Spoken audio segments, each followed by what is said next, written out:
लेखक D.H. Lawrence ने कहा है, काश हमारे पास 2 जीवन होते, पहला जिसमें हम गलतियां करते और दूसरा वो जिसमें हम उन गलतियों से लाभ उठा सकते।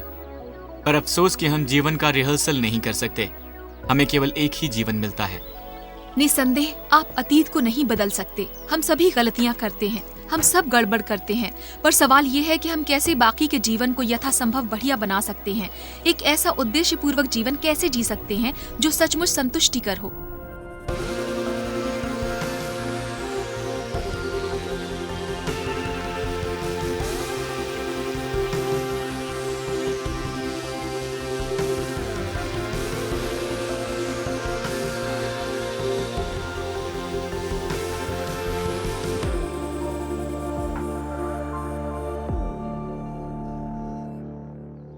संत पौलुस लिखते हैं, इसलिए हे भाइयों, मैं तुम सबसे परमेश्वर की दया स्मरण दिलाकर परमेश्वर के साथ संबंध दिलाता हूँ कि अपने शरीरों को जीवित और पवित्र और परमेश्वर को भावता हुआ बलिदान करके उसे चढ़ाएं। यही तुम्हारी आत्मिक सेवा है, पवित्र और परमेश्वर को पसंद।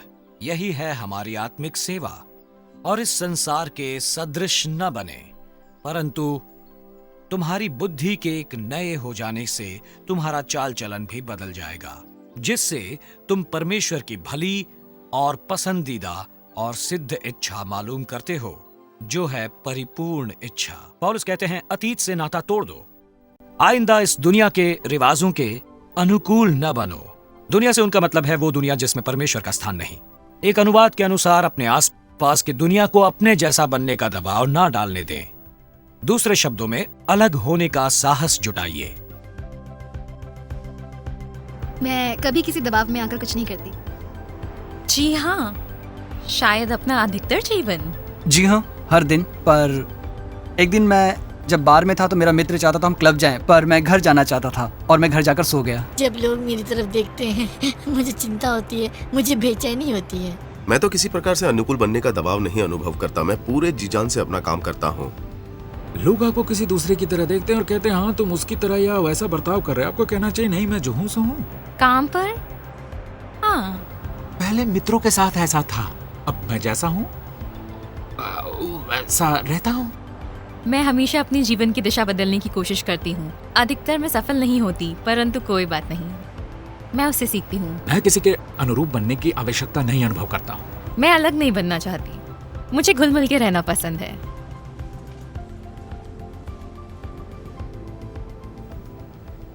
एक नौजवान पुलिस अफसर अपने फाइनल एग्जाम दे रहा था। पर्चे में पहले कुछ सवाल काफी आसान थे, लेकिन फिर उसे एक ऐसा सवाल मिला जो कुछ इस तरह था। आप ड्यूटी पर हैं जब बगल की गली में गैस आपूर्ति भवन में धमाका होता है। छानबीन करने पर आप देखते हैं कि फुटपाथ में एक बड़ा गड्ढा बन गया है और वहीं बगल में एक वैन उल्टी पड़ी है। वैन में से शराब की तीव्र गंध आ रही है। उसमें मौजूद एक महिला और एक पुरुष दोनों जख्मी हैं। आप पहचान लेते हैं कि वो महिला आपके विभाग के इंस्पेक्टर की पत्नी है, जो इस वक्त अमेरिका गए हुए हैं। एक गुजरता हुआ कार चालक आपको मदद की पेशकश करता है और आप पहचान लेते हैं कि पुलिस को हथियारबंद डकैती के लिए उसकी दरकार है। अचानक पास वाले घर से एक अन्य व्यक्ति ये चिल्लाते हुए निकलता है कि उसकी पत्नी गर्भवती है और धमाके के सदमे ने प्रसव को सन्निकट बना दिया है। एक और व्यक्ति मदद के लिए चिल्ला रहा है क्योंकि धमाके की वजह से एक बगल की नहर में गिर गया है और उसे तैरना नहीं आता। थोड़े शब्दों में बताएं कि आप क्या कदम उठाएंगे। उस ऑफिसर ने 1 मिनट के लिए सोचा, अपना पेन उठाया और लिखा, मैं अपनी वर्दी उतार दूंगा और भीड़ में घुल मिल जाऊंगा।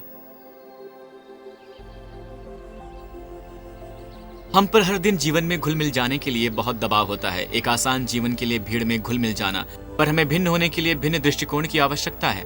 भिन्न होने का मतलब अजीब होना नहीं है। भिन्न धार्मिक भाषा बोलने या अजीब कपड़े पहनने की आवश्यकता नहीं है। स्वाभाविक व्यवहार करें, असली बने।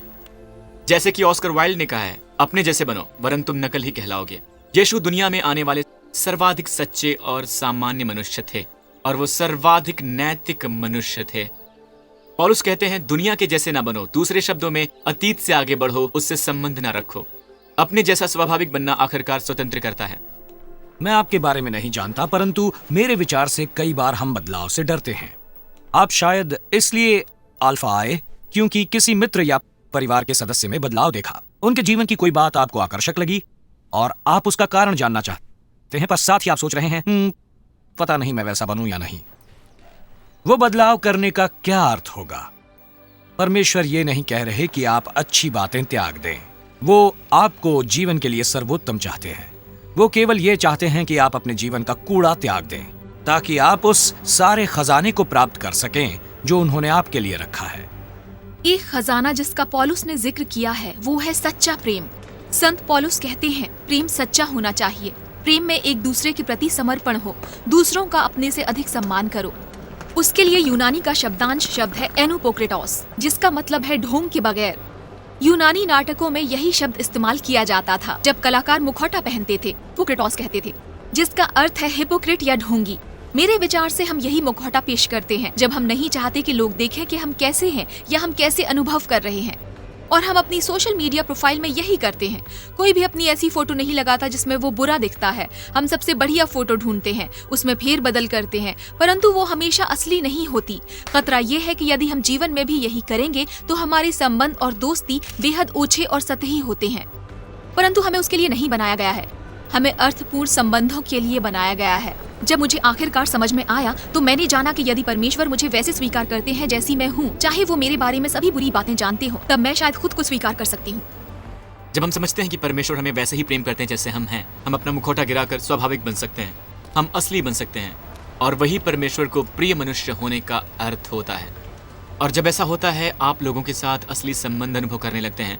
और हम ऐसा अल्फा के छोटे दलों में देखते हैं जो लोग धीरे धीरे अपने मुखौटे उतारने लगते हैं। हम अक्सर सोचते हैं कि हम लोगों को अपनी काबिलियतों से प्रभावित करेंगे, पर हमारा वास्तव में लोगों के साथ अपनी दुर्बलताओं की वजह से संबंध बनता है। जब लोग अपने मुखौटे उतारने लगते हैं तब शानदार और गहरी मित्रता होने लगती है। सच्चा असली प्रेम सतही प्रेम का विलोम होता है। वो भिन्न भिन्न परिस्थितियों में एक समान होने के बारे में है, यानी निरंतरता और नैतिकता बनाए रखना। इसका मतलब है कि किसी के बारे में वही कहना जो किसी से कहते हैं, क्योंकि कई बार हमें प्रलोभन होता है कि लोगों के बारे में पीठ पीछे बातें करें, उनके बारे में निरर्थक बातें करें। सच्चे प्रेम का अर्थ है पाने से अधिक देने के मौके ढूंढना। ये जीवन के हर पक्ष में लागू होता है, सहवास के पक्ष में भी। परमेश्वर सबसे शानदार सर्जनकर्ता और डिजाइनर है, और उन्होंने सर्वाधिक शानदार भेंटें दी हैं। उन्होंने विवाह की भेंट भी दी है और सहवास की भी। सहवास परमेश्वर का ही विचार था। वो उससे हैरान नहीं होते, वो नाक चढ़ाकर ये नहीं कहते ना जाने इसके बाद क्या करेंगे। प्रसन्नता परमेश्वर की रचना है, ना कि शैतान की। शैतान उस सुंदर चीज को विकृत करना चाहता है जो परमेश्वर ने बनाई है। और बाइबल भी हमारी लैंगिकता की पुष्टि करता है। बाइबल में प्रेम और संभोग को समर्पित एक पूरा अध्याय है। वो हल्की संतुष्टि और तृप्ति जो उससे मिलती है। और सर्जनकर्ता और डिजाइनर हमें यही बताता है कि कैसे इसका पूरा आनंद लेना है, संतोष पाना है। बाइबल के संदर्भ में वो है वैवाहिक संबंधों में जीवन भर का समर्पण। यीशु ने उत्पत्ति में इसे दोहराया है। इसका कारण पुरुष और माता पिता को छोड़कर अपनी पत्नी के साथ मिला रहेगा और वो एक ही तन बने रहेंगे। दूसरे शब्दों में एक सार्वजनिक कार्य होता है छोड़ने और समर्पण करने का, एक हो जाने का। इब्रानी शब्द का अर्थ यही है, एक हो जाना। केवल शारीरिक जैविक ही नहीं बल्कि भावनात्मक, मानसिक, आत्मिक और सामाजिक रूप से भी। और मसीही संदर्भ में यही एक होने का संदर्भ होता है। और इसी संदर्भ में और आजादी है और आनंद भी है। वो रोमांचक है, उत्साही है और सुंदर भी है। वो सहवास और विवाह का आनंद भी है। सबसे सकारात्मक विचार है। दरअसल ये सर्वाधिक रूमानी विचार है और वो परमेश्वर की योजना है, उनका मकसद है। और सर्जनकर्ता कहते हैं ये रही सुंदर भेंट ये, परंतु इसमें गड़बड़ मत करना, क्योंकि ऐसा करके आप अपना ही नुकसान कर लेंगे। बहुत ही शक्तिशाली है। अनौपचारिक सहवास जैसा कुछ नहीं होता, कतई नहीं। कई बार मैं 2 कटआउट्स को चिपका कर ये बात समझाता हूं, एक जिस पर पुरुष की तस्वीर है, दूसरी पर महिला की। दोनों कटआउट्स को मैं चिपका देता हूं और फिर उसे अलग करके हम देखते हैं कितना दर्द होता है, इतना दर्द। हम अपने समाज में हर ओर दुखी लोगों को देखते हैं, वो जो आहत हैं। परमेश्वर नहीं चाहते कि आप दुखी हों, और इसलिए उन्होंने हमें ही है इसकी सुंदर तस्वीर दी है, चीजों को कैसे होना चाहिए, किस तरह। और खुशी की बात यह है कि इसमें कभी देर नहीं होती। परमेश्वर प्रेम करते हैं। हमारे ही समाज की तरह पौलुस जिस समाज को लिख रहे थे जहां परमेश्वर के मानक रखे नहीं जा रहे थे। और ये देखते ही पौलुस ने उन्हें अपराधी नहीं ठहराया। उन्होंने केवल इतना कहा, आइंदा ऐसे जीवन ना जिए, अब से भिन्न तरीके से जिए। आज ही से परमेश्वर क्षमा करते हैं। बात परमेश्वर के आपके लिए प्रेम की है, और इसीलिए परमेश्वर क्रूस पर आपके लिए मरे, ताकि आपको क्षमा मिले, ताकि उसे रद्द किया जा सके, ताकि यदि अतीत के कोई घाव हो तो वो चंगे हो जाएं। यीशु आपके जीवन में परिपूर्णता बहाल करना चाहते हैं और आपको एक नई शुरुआत देना चाहते हैं। आज आपके लिए वो नई शुरुआत हो सकती है। तो एक है सच्चा प्रेम, दूसरा खजाना है परमेश्वर के लिए उन्माद। रोमियो 12:11 में पौलुस लिखते हैं, प्रयत्न करें कि आलसी ना हो, आत्मिक उन्माद से भरे रहें, प्रभु की सेवा करते रहें, अपना आत्मिक उत्साह बनाए रखें। लंबे समय तक ऐसा करना महत्वपूर्ण है।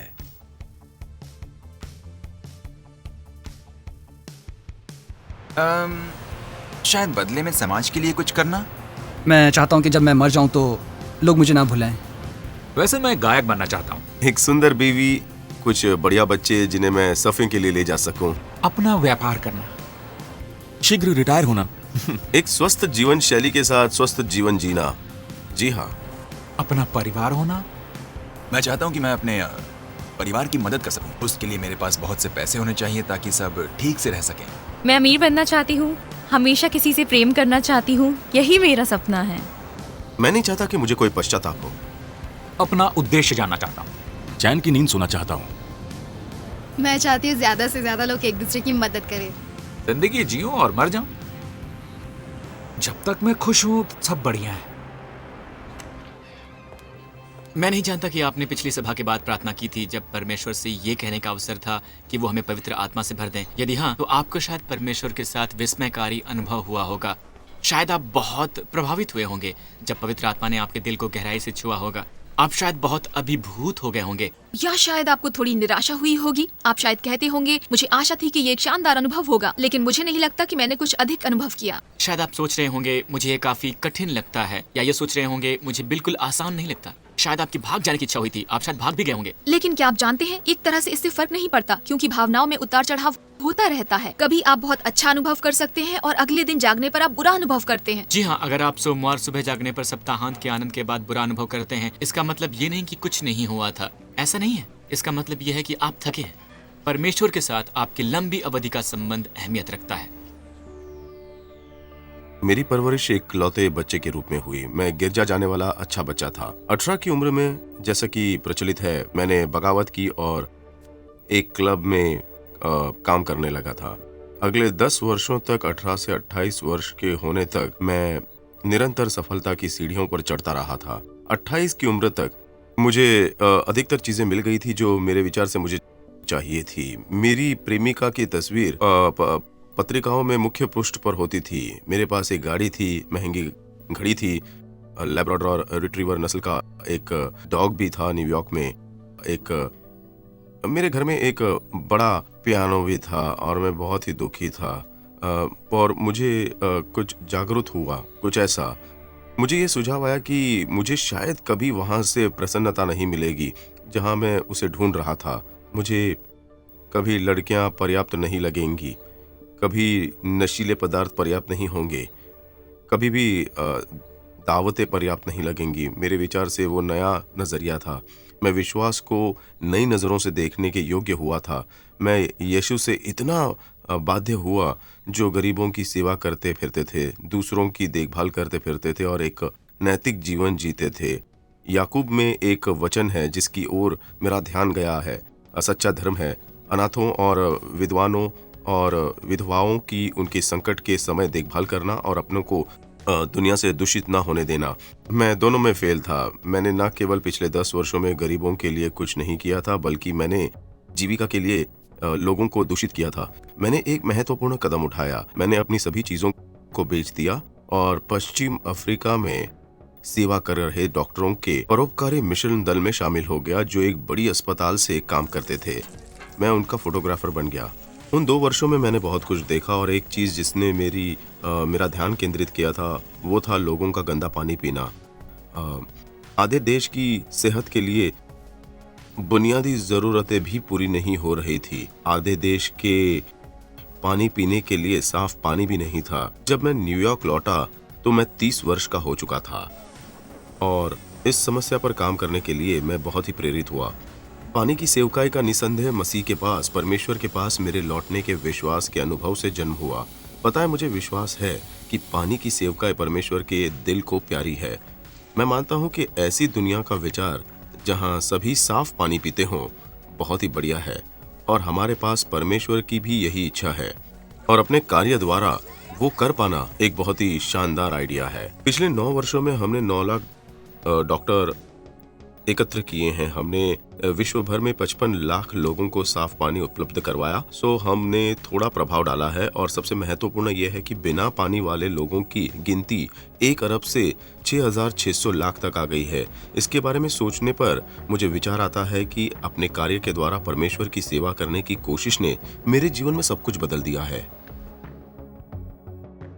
पौलुस कहते हैं अपने शरीरों को जीवित बलिदान की तरह चढ़ाएं। अब ये एक इच्छा का कार्य है, अपना सारा जीवन खुद को और परमेश्वर को पूर्ण अर्पित करते रहना। और उसका मतलब है परमेश्वर को अपनी सबसे बहुमूल्य चीज समय देना।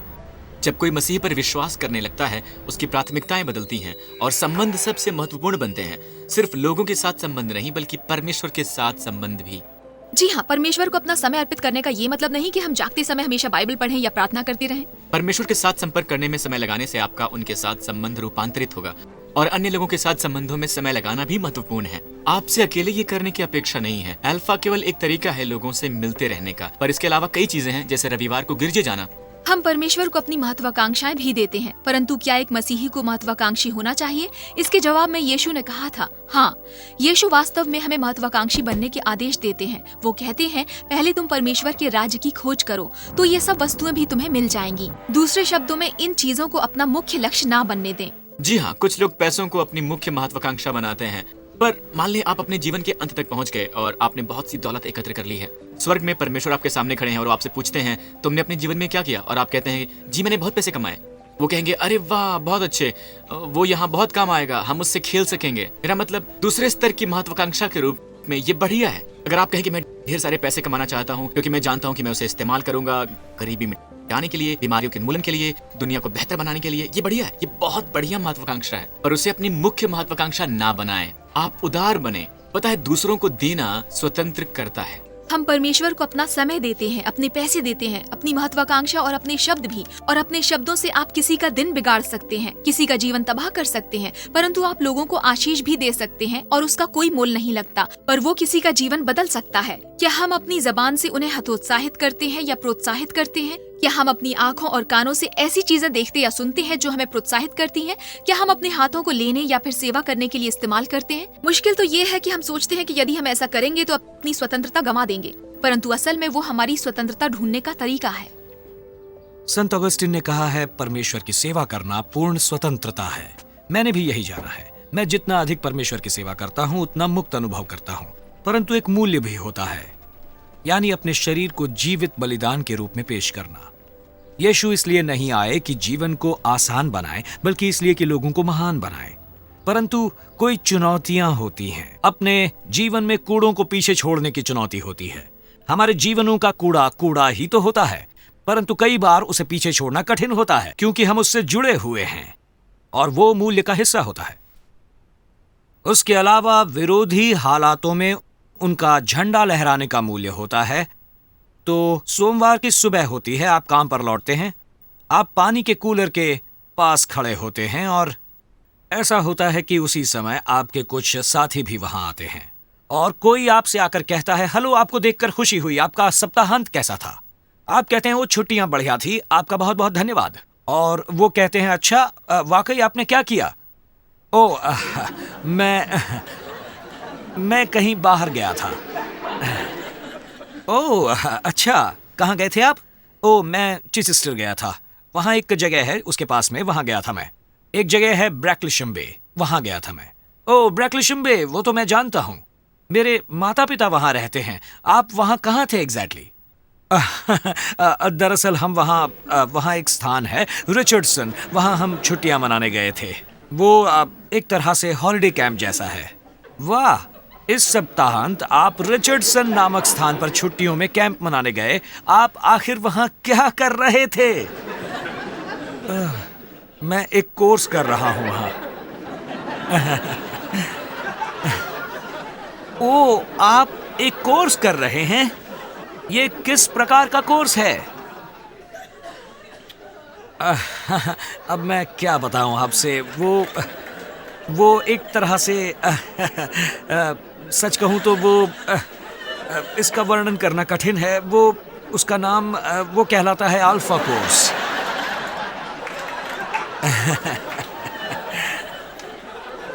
क्या आपने कहा अल्फा कोर्स? अल्फा कोर्स, मैंने इसके बारे में सुना है। मैंने इसके इश्तिहार वगैरह देखे हैं। तो जरा बताइए मुझे, क्या होता है दरअसल ये अल्फा कोर्स? कैसे वर्णन करूं इसका? दरअसल बुनियादी तौर पर ये है एक कोर्स जो है मसीही।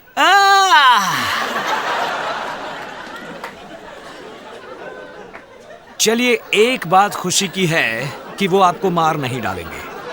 वो शायद आप पर हंसेंगे, पर इस मामले में वो और कुछ नहीं कर सकते। दुनिया में कुछ स्थानों पर वो शायद आपको मार डालें, पर यहाँ पर शायद वो सिर्फ आप पर हंसेंगे। परंतु क्यों? हमें ऐसा क्यों करना चाहिए? हम क्यों अपने शरीरों को जीवित बलिदान की तरह पेश करें? पौलुस कहते हैं, परमेश्वर की दया को याद करके, उस सब का ध्यान रख के जो परमेश्वर ने आपको दिया है। यीशु ने आपके लिए अपना जीवन कुर्बान किया। वो आपसे इतना प्रेम करते हैं कि आपके लिए जान दे दी, और हमें बदले में कहना है, प्रभु मैं आपको सब कुछ देता हूं, हर बात के लिए आप पर विश्वास करता हूं, अपने शरीर को जीवित बलिदान के रूप में पेश करता हूं मैं।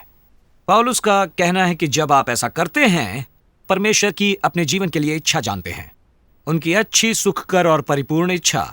शैतान आपको बताना चाहता है कि परमेश्वर आनंद में बाधा डालते हैं और वो आपका जीवन बर्बाद करना चाहते हैं। आप उन पर विश्वास नहीं कर सकते। यदि आप अपने शरीर को जीवित बलिदान के रूप में पेश करेंगे, वो उसे बिल्कुल बर्बाद कर देंगे।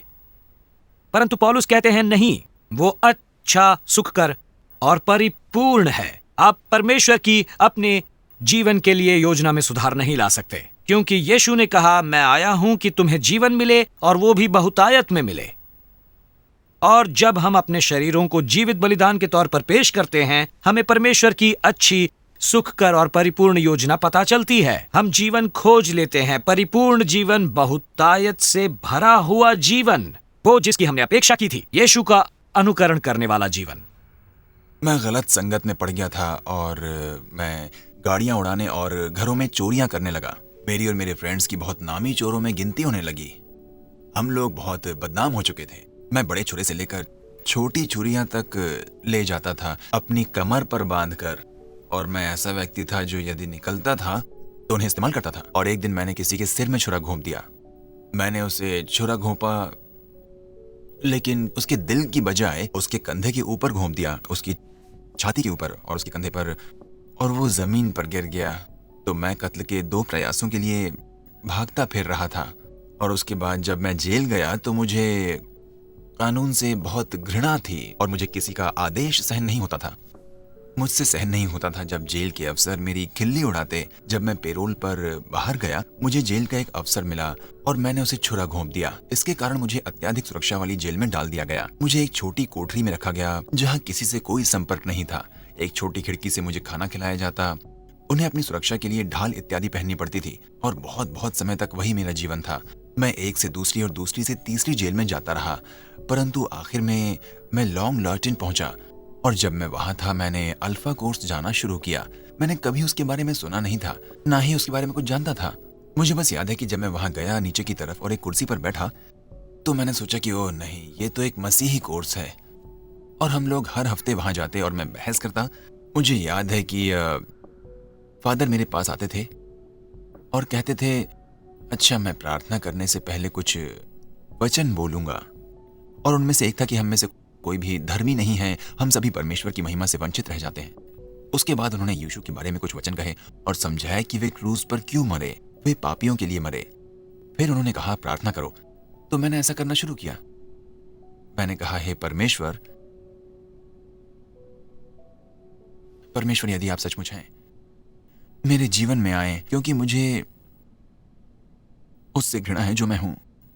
पर कुछ हुआ नहीं। लेकिन उसके बाद जब मैं फादर से बात कर रहा था, मैंने अपने पेट में एक शक्ति का अनुभव किया और वो लगातार बढ़ती रही, बढ़ती रही, बढ़ती रही, बढ़ती रही। और मैं फिर बेकाबू होकर जोर जोर से रोने लगा। मैं सुबक रहा था। मैं बस, क्योंकि वो मेरे जीवन का, मेरे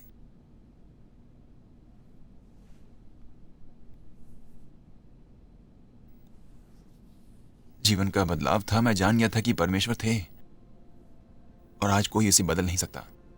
उसके बाद मुझे उस हॉल से बाहर भागना याद है। लोग जान गए थे कि मैं एक मसीही बन गया था। मैंने वास्तव में उनकी 2 अन्य अल्फा कोर्सों में मदद की। उसके बाद मेरी रिहाई हो गई। आप ये सोचिए कि जिस जेल में मैंने अपने जेल अधिकारी को छुरा घोंपा था, वे मुझे कभी भी वहां नहीं आने देंगे। परंतु उन्होंने ऐसा किया। परमेश्वर ही ऐसे काम करते हैं। मेरे लिए सबसे बढ़िया बात है जेलों में जाना और वहां कैद लड़कों की मदद करना और उन्हें परमेश्वर के बारे में बताने की कोशिश करना। मेरे 4 बच्चे हैं और वे मेरा जीवन है। मुझे ये बात परेशान करती है कि क्योंकि अब मैं जानता हूं कि यदि उस समय मेरे बच्चे होते तो मैं उनकी परवरिश अच्छी तरह से कर पाता और अब वे रात को बैठकर अपने डैडी के साथ बाइबल पढ़ते हैं, सामान्य जीवन जीते हैं और यही खुशी की बात है। वे सुंदर हैं और मेरी पत्नी शायद मेरा जीवन है और मेरे बच्चे परमेश्वर के अनुग्रह के अलावा उत्तम भेंट हैं। अनुग्रह सर्वोत्तम भेंट है। मैंने सोचा नहीं था कि मैं रो दूंगा। हाँ, अब ठीक हूं।